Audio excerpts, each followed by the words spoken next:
요즘 해외에서 개인 사업을 독립적으로 해보고 싶어 하시는 분들이나 국내에서 해외로 사업 확장을 고려하시는 분들이 많으신 듯 합니다.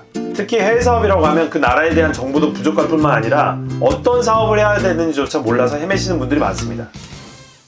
저는 베트남에서 호텔을 오랫동안 운영하고 있는데요. 제가 베트남에서 사업을 하고 있다 보니 최근 저에게 베트남 창업에 대해 질문을 하시는 분들이 점점 많아지고 있다는 걸 직접 체감하고 있습니다. 사실 해외 진출에 앞서 걱정을 하게 되는 것은 당연하다고 생각을 합니다. 저 또한 많은 고민과 시행착오를 겪은 듯 하네요. 그래서 제 사업의 장점을 나열하는 것보다 제가 사업을 실행하면서 어려움을 느꼈던 그 과정 자체를 그대로 공유하는 게 좋다고 생각했습니다. 그래서 이번 영상을 준비했습니다. 어떤 사업을 하시든 지금부터 말씀드리는 영상을 통해서 베트남 사업에 대해 추가적인 관점이 생기시길 희망합니다. 저는 베트남에서 처음 시장 조사를 할 때 호텔을 만들겠다는 목표로 갔습니다.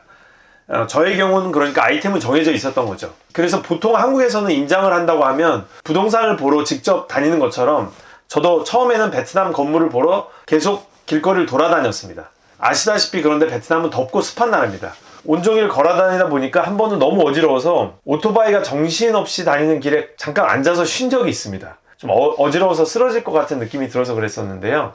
나중에 안 사실입니다만 베트남에는 보통 길에 걸어다니는 사람이 별로 없습니다. 오토바이로 어디든 다닐 수 있기 때문에요. 또 좁은 골목들도 다 다닐 수 있기 때문에 무거운 가방을 저처럼 메고 돌아다니는 사람들은 관광객밖에 없다는 사실을 나중에야 깨달았습니다. 현지 사정을 모르고 의욕만 가지고 무작정 한국 방식 그대로 시도해서 고생을 많이 했던 사례입니다. 여러 건물을 보고 돌아다니다가 보니 제가 베트남에 소문이 나서 나중에는 저를 알고 있는 지인으로부터 연락이 왔습니다. 비어있는 집이 있다는 소식이었는데요. 빌라같이 생긴 건물이 위치한 곳은 당시에는 우범 지역으로서 마약과 베트남 폭력 조직이 있다는 좀 베트남 사람들도 피하는 그런 좀 말이 안 되는 위치에 있는 낯선 건물이었습니다. 건물의 상태는 좀 많이 열악했었습니다. 이유는 7년 넘게 그 공사가 중단되어 있었던 건물인데요.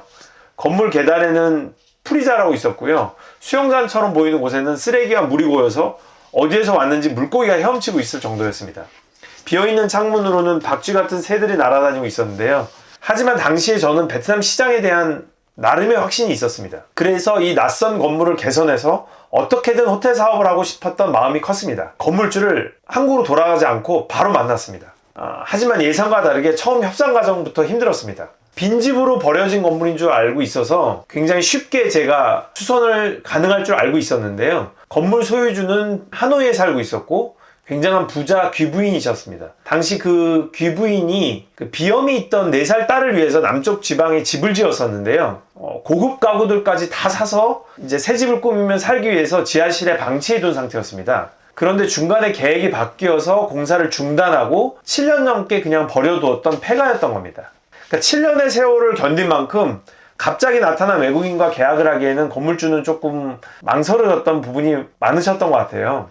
그래서 저는 또 꼭 하고 싶기 때문에 할 수 없이 그 진심을 담은 편지를 마지막 시도로 협상을 시도했습니다. 당시에는 딸을 위해서 그 건물을 기획했던 걸 제가 알고 있었기 때문에요. 편지에는 당신이 딸을 사랑하는 마음으로 이 건물을 기획했듯이 이제 오랜 시간이 지나서 나도 그때의 당신처럼 이 건물에 애정을 가지고 멋진 건물을 만들어 보고 싶습니다. 이렇게 썼던 걸로 기억하는데요. 두려움은 있었지만 아무래도 그래도 진정성을 담아서 절실함을 담아서 썼던 글이 좀 건물주한테 전달이 되었던 것 같습니다. 그래서 우여곡절 끝에 계약을 하게 됐습니다.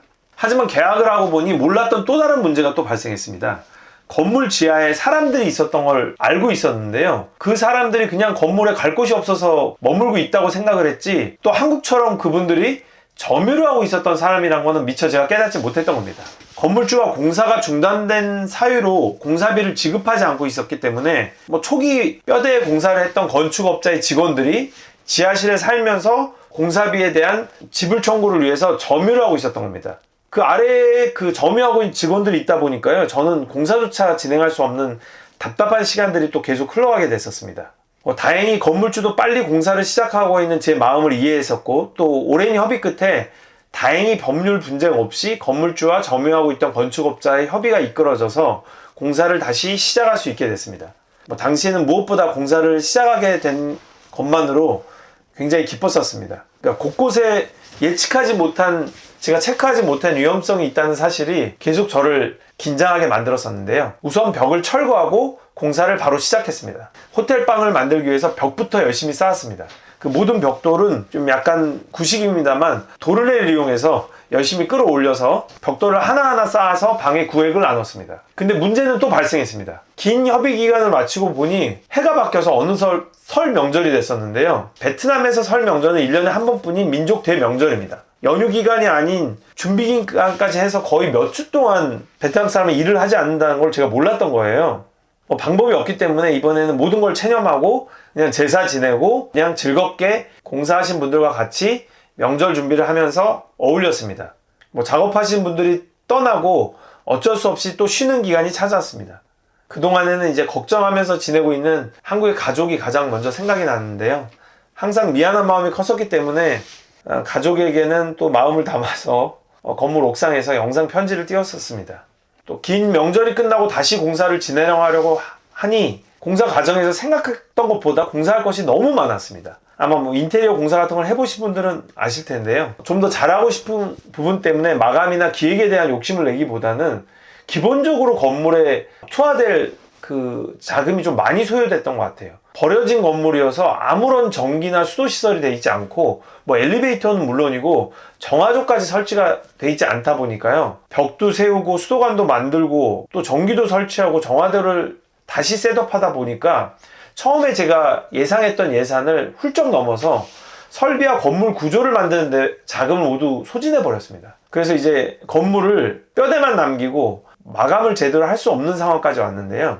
그렇게는 할 수 없었기 때문에 아무리 자금 압박이 들어와도 공사를 진행을 하기로 했었습니다. 당시에는 이 호텔을 완성하지 못할 수도 있다는 좀 불안감이 많이 밀려왔던 상태입니다. 하지만 다행히도 공사 협력 업체분들이 어느 정도 이해를 해주셨고요. 일단 공사를 마치고 운영을 해서 빨리 매출을 내는 것이 유일한 해결책이라고 생각하고 모든 공정을 순서대로 차분히 진행했습니다. 공사도 진행이 순차적으로 되고 동시에 중국에서 진행했던 호텔에 비취할 각종 가구와 장식품들이 베트남에 도착을 했습니다. 어느 정도 또 제가 다시 마음이 편해졌는데요. 구입한 물건의 양이 많고 금액도 컸기 때문에 통관 시에도 많은 애로사항이 있었습니다. 쉽게 베트남 세관에서 물건을 내주지 않았기 때문인데요. 그래도 물건이 로비에 쌓여있던 것만 봐도 그래서 기분이 좋아졌던 시기입니다. 이제 시설이나 데코까지 걱정이 없게 됐지만 또 남은 문제가 운영이었습니다. 당시에 베트남 직원들에 대한 문제점들에 대해서 워낙에 주변에서 이야기가 많았던 시기였기 때문에요. 제 개인적인 느낌으로 낯선 외국인을 믿고 따라줄 직원을 구하는 게 쉽지 않겠다는 생각이 들었습니다. 그래서 다급한 마음에 옆에 카페에 가서 무작정 번역기를 돌려서 채용기 공고를 연습장에 적어서 A4 용지에 적어서 커피를 내리고 있는 직원한테 부탁했습니다. 베트남 말로 혹시 아는 성실하고 똑똑한 베트남 사람이 있다면 직원으로 같이 일하고 싶으니 소개시켜 달라고 했었습니다. 정말 급해서 했던 행동인데요. 놀랍게도 며칠 후에 그 A4에 적어놓은 메일로 연락이 왔습니다. 저는 면접을 본 경험이 많이 있어서 전화 통화를 하거나 메일만 보아도 어느 정도 기대감이 들었었는데요. 나쁘지 않았던 내용이었습니다. 알고 봤더니 그 카페 바리스타가 자신의 친여동생을 소개시켜줬던 겁니다. 사실 당시에는 하루에도 몇 번씩 제가 사무실이 없기 때문에 카페에서 공사 계약을 매일 3-4건씩 체결을 했었는데요. 그 모습을 보고 있던 카페 직원이 제가 그렇게 나쁜 사람이 아니라고 생각을 했던 것 같습니다. 이후에는 그 바리스타의 여동생과 함께 카페에서 공사 현장에서 또 로비에서 많은 면접을 봤습니다. 그 과정에서 제가 자연스럽게 베트남 사람에 대한 이해도가 올라가는 경험이 추정됐던 것 같습니다. 바리스타뿐 아니라 그 후에도 여러 베트남 사람들로부터 도움을 받아서요. 우여곡절 끝에 호텔을 오픈하게 되었습니다. 다행히 함께한 모두의 노력으로 현지에서 좋은 반응을 얻게 되어서요. 그 동네에서 결혼을 하신 분들이 상견례하는 장소로 이용이 되었고요. 유럽 고객들도 이용하는 장소가 되었습니다. 또 유명한 셀럽들이 많이 호텔에 방문을 해주셔서요. 그간 힘들었던 시간이 보상받는 느낌이 들었습니다. 믿고 노력해 주신 그 베트남 주변 분들에게, 직원분들에게 이 자리를 빌어서도 또 감사한 마음이 다시 드네요. 물론 운영 관련해서는 드리고 싶은 말씀이 너무나 많지만 우선 이번 영상에서는 공사를 중심으로 과정을 말씀드렸습니다. 제가 이 과정을 경험하고 하는 과정 속에서 몸이 힘든 건 그렇게 크게 불편한 점이 아니었던 것 같아요. 오히려 어떤 어려움이 있는지 모른다는 그런 막막함이 더 두려웠던 것 같습니다. 당시에는 은행에 가서 하는 일반적인 송금 업무도 제가 굉장히 불편한 마음으로 진행했던 기억이 있습니다. 사업과 관련해서 한국과 다른 점이 무엇이 있는지, 어떤 문제점들이 있는지를 사전에 알지 못했던 것이 가장 큰 불편함이었던 것 같습니다. 그래서 여러분께는 베트남에 진출하고 싶으시다면 무작정 사업을 하기보다는 여러 번 베트남 시장 조사를 해보시길 추천드립니다. 여건이 되신다면 실제 현지에서 한 달 살아보시는 것도 추천드리고요.